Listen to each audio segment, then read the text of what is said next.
Hello दोस्तों, welcome to my channel world book. Video start करने से पहले मेरे चैनल को सब्सक्राइब करना ना भूलिएगा। दोस्तों, क्या आप भी बड़े सपने देखने वालों में से एक हैं? तो आज की जो बुक समरी वीडियो है वो आपके लिए बहुत ही रोमांचक और उपयोगी साबित होने वाली है, क्योंकि आज की जो बुक है उसका नाम है द अल्केमिस्ट, जिसको लिखा है पाओलो कोएल्हो ने। दोस्तों, अगर आप ज़िंदगी को नए नज़रिए से देखना चाहते हैं तो ये बुक आपके लिए ही है। अगर आप जानना चाहते हैं कि प्यार, लक्ष्य और सफ़र क्या है तो ये बुक आपके लिए है।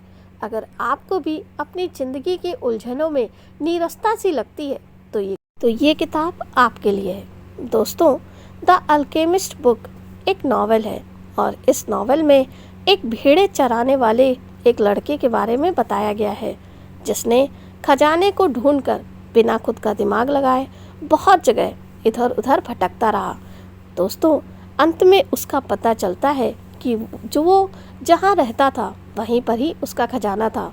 उसको उसके खजाने का पता कैसे चलता है, इसी के ऊपर द बुक अल्केमिस्ट लिखी गई है। तो स्टार्ट करते हैं इस बुक की समरी को। ये कहानी है सांटियागो की, जो स्पेन के एंडालुसिया में रहता था, जिसने अपने पैशन को फॉलो करके अपने सपनों को पूरा किया। सांटियागो बचपन से ही वर्ल्ड ट्रैवल के सपने देखता था और वहीं उसके पिता उसको प्रेस में डालना चाहते थे, लेकिन उसने एक दिन हिम्मत करके अपने पिता को अपने पैशन के बारे में बता दिया। तो उसके पिता ने उसको बोला कि हमारी कैटेगरी में दो तरह के लोग ही ट्रैवल कर सकते हैं, पहला अमीर लोग, दूसरा चरवाहे। अमीर तो हम हैं नहीं, तो क्या तुम चरवाहे बनोगे? अब इस पर सांटियागो का जवाब था कि अगर मेरे वर्ल्ड ट्रैवल का सपना चरवाहा बनकर पूरा हो सकता है तो मैं चरवाहा बनूंगा। अब अपने बेटे की इतनी स्ट्रॉन्ग डिज़ायर के साथ आगे झुककर उसके पिता ने अपने सेविंग्स में से कुछ रुपए भेड़ें खरीदने के लिए उसे दे दिए। सांटियागो ने उन पैसों से भेड़ें खरीद लिए और अब एक शहर से दूसरे शहर ही जाना उसका रोज का रूटीन था। सांटियागो भेड़ों के खाने पीने का ध्यान रखता था और भेड़ें उसके ट्रैवल के सपने को सच कर रही थी। भेड़ों से निकलने वाली उसके किताब पढ़ने और उसके दूसरे डेली एक्सपेंसेस को कवर कर रही थी। एक दिन सांटियागो अपने भेड़ों के साथ एक दिन ऐसी जगह पर पहुंच गया जहां उसने एक चर्च देखी, जो शायद काफ़ी सालों से खाली थी। सांटियागो ने रात को वहीं पर रुकने का फैसला किया और उसकी भेड़ें वहां पर चरने लगी और वहां पर एक पेड़ था, उसके नीचे सांटियागो सो गया। उस रात सांटियागो को एक सपना आता है, जो उसको पिछले रात भी आया था, कि एक बच्चा उसका हाथ पकड़कर इजिप्ट के पिरामिड में ले जाता है और उससे कहता है कि अगर तुम यहाँ आओगे तो तुम्हें यहाँ छुपा हुआ खजाना मिल जाएगा। जैसे ही वह बच्चा उसको वो खजाने की जगह दिखाने लगता है, वैसे ही उसकी नींद खुल जाती है। वो अपने सपने को लेकर बहुत क्यूरियस हो जाता है और किसी से ये पूछने की सोचता है कि उसे इस सपने को पूरा करना चाहिए या नहीं। अपने सवाल के जवाब के लिए वो एक भविष्य बताने वाली औरत के पास पहुंच जाता है। वह औरत उसे कहती है कि अगर तुमने ऐसा सपना देखा है तो तुम्हें उसे ज़रूर पूरा करना चाहिए और तुम्हें पिरामिड के पास एक छुपा हुआ खजाना ज़रूर मिलेगा। दोस्तों, उसके बाद सांटियागो और भी ज़्यादा कंफ्यूज हो जाता है, क्योंकि भविष्य बताने वाली उस औरत ने उसे ये तो बता दिया कि उसे छुपे हुए खजाने के सपने को पूरा करना चाहिए, लेकिन इजिप्ट के पिरामिड वहाँ से बहुत दूर थे और बीच में बहुत ही भयंकर रेगिस्तान था। उसके पास ना तो पैसे थे और ना ही उसके पास इतनी हिम्मत थी कि वो इतना अच्छा चल रहा चरवाहे का जीवन छोड़कर अपने सुनहरे सपने को पूरा कर सके। तभी वहाँ पर एक बूढ़ा आदमी आया और उस बूढ़े व्यक्ति को भी उसके सपने के बारे में पता चल गया। शायद वह बूढ़ा आदमी उस भविष्य बताने वाली औरत का कोई जानकार था। उसने सांटियागो की सारी कन्फ्यूज़न को दूर कर दिया और उसको कहा कि अपने सपनों को रियलाइज़ करना ही अपने लाइफ की सबसे महत्वपूर्ण चीज़ है, जिसके लिए हम इस दुनिया में आए हैं। जब आपको अपने सपनों को पूरा करने की इंटेंसली डिज़ायर होती है, तब सारी कायनात आपको आपके सपने को पूरा करने में मदद करती है। उस बूढ़े व्यक्ति ने उसे ये भी कहा कि कई बार मुश्किलें तो तेरे सामने आ जाएंगी और तू कंफ्यूज होगा, तब तुझे ऐसे सिग्नल्स मिलेंगे जिससे तुझे सही रास्ता चूज़ करने में मदद मिलेगी। दोस्तों, उस बूढ़े आदमी की ये बातें सुनकर सांटियागो अपने सपनों को पूरा करने के लिए कन्विंस हो गया और उसने अपनी सारी भेड़ें बेचकर पैसा ले लिया और इजिप्ट के पिरामिड में जाने का मन बना लिया। अपनी इस यात्रा की शुरुआत करने से पहले सांटियागो एक बार में बैठा हुआ था। तभी वहाँ पर उसको उसके ही उम्र का एक इंसान मिला जो उसका दोस्त बन गया। उसने उसे टूर गाइड बनने की बात की क्योंकि वह इजिप्ट के पिरामिड तक जल्दी पहुँच सके और उन दोनों ने इजिप्ट के पिरामिड पर जाने के लिए तैयारी शुरू कर दी। पर उसने सोचा भी नहीं था कि वह उसके साथ हो गया।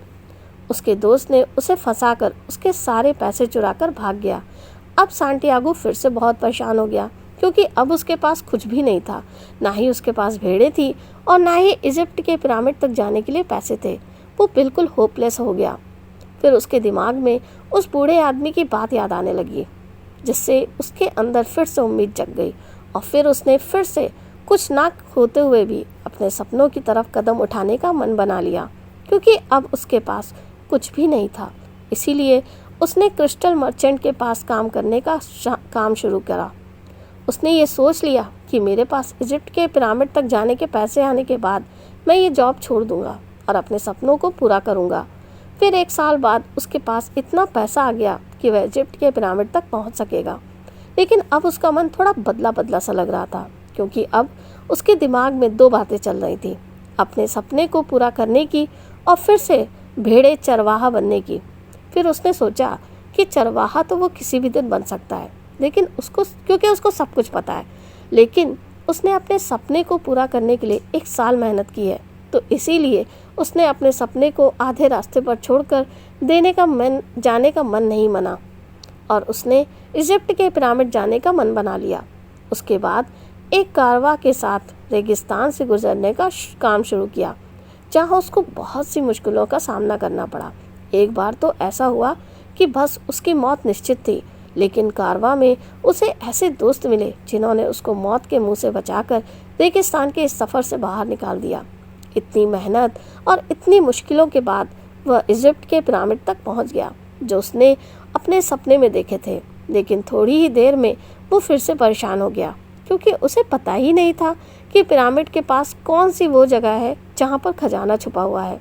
लेकिन तभी ही उसको एक अच्छा सिग्नल मिलता है जिससे वह पहचान सका कि यहाँ पर ही उसका खजाना छुपा है। और वो सिग्नल ये था कि उस जगह पर स्क्राइब बिटल थी क्योंकि इजिप्ट में स्क्राइब बिटल को भगवान का सिंबल माना जाता है और इसीलिए उसने सोचा कि खजाना यहीं पर छुपा हुआ होगा। फिर उसने वहाँ पर खोदना शुरू कर दिया। काफ़ी देर तक खोदना शुरू करने के बाद भी उसको कुछ नहीं मिला और तभी ही वहाँ पर 2 लोग आए और उनको लगा कि वो खोद कर ज़मीन से कुछ वैल्यूएबल छुपा रहा है।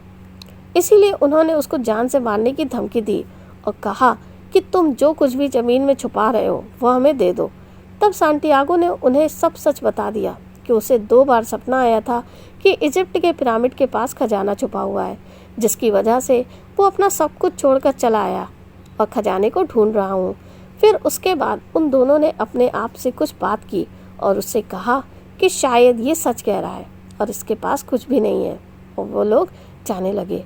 लेकिन जाते वक्त उसमें से एक आदमी ने सांटियागो से कहा कि कोई तेरे जैसा बेवकूफ़ कैसे हो सकता है कि जो सिर्फ अपने सपने के लिए इतनी मेहनत करके अपना सब कुछ गंवा कर यहाँ 1 साल लगा कर पहुँचा है।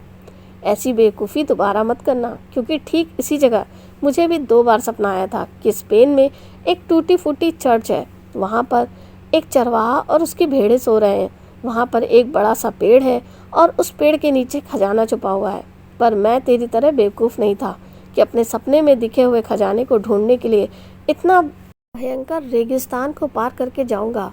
फिर उसके बाद सांटियागो के चेहरे पर एक खुशी सी आ गई क्योंकि अब उसको पता चल गया था कि खजाना कहाँ छुपा हुआ है।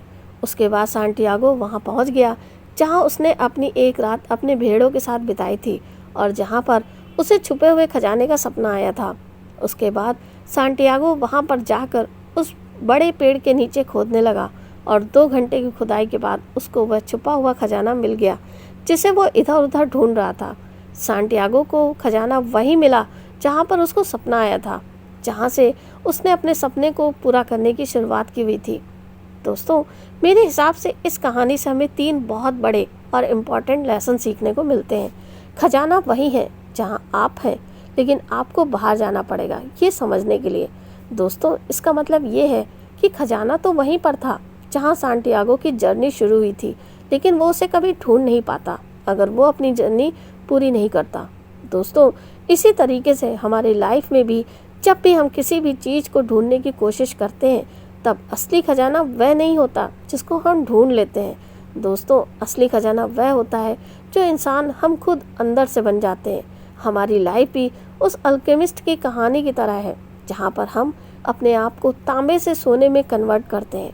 दोस्तों, अपने पैशन को ही अपना सपना बनाकर उसे कंप्लीट करना ही अपने लाइफ को मीनिंगफुल बनाता है, ना कि उस राह पर जाना जहाँ आपके परिवार वालों को अच्छा लगता है या आपके सोसाइटी को अच्छा लगता है। जब आप अपने पैशन को अपना सपना बनाकर उसे पूरा करने का सोचोगे, तो आपको शुरुआत से पहले या शुरुआत करने के बाद कई बार लगेगा कि आपको अपने सपने को पूरा करना चाहिए या आसान रास्ते पर वापस चले जाना चाहिए। दोस्तों, तभी आपको ये याद रखना है कि अगर आप किसी भी चीज़ को शिद्दत से चाहते हैं तो सारा यूनिवर्स उस चीज़ को पाने में आपको हेल्प करता है। इसीलिए आपको अपने सपनों को पूरा करने के प्रयास को कभी बंद नहीं करना चाहिए। कई बार आप अपने सपनों के बिल्कुल करीब ही होते हैं, तभी आप हार मान लेते हो। इसीलिए आपको तब तक हिम्मत रखनी है जब तक कि आपका सपना पूरा ना हो जाए। मैं ऐसा इसलिए नहीं कह रही हूँ क्योंकि थिंक एंड ग्रो रिच किताब में भी यही लिखा है। किसी भी इंसान के जीवन में सफलता आने से पूर्व उसके जीवन में अस्थायी पराजय या असफलता जरूर आती है। और लेखक नेपोलियन हिल जी की 500 से भी ज़्यादा सफल लोगों ने कहा है कि उनको सफलता उस मोड़ पर मिली जब वे हार चुके थे, और हारने के बिंदु से एक कदम आगे ही सफलता उनका इंतजार कर रही थी। दोस्तों, असफलता बहुत ही चालाक और मजाकिया किस्म की होती है, और इसे लोगों को तब ज़्यादा गिराने में मजा आता है जब वे सफलता के बिल्कुल करीब होते हैं। आपको think and grow rich book की समरी मेरे चैनल पर मिल जाएगी। कमेंट करके ज़रूर बताइएगा मेरा ये वीडियो आपको कैसा लगा, बढ़िया या बहुत बढ़िया। तो मिलते हैं नेक्स्ट वीडियो में। थैंक यू, धन्यवाद।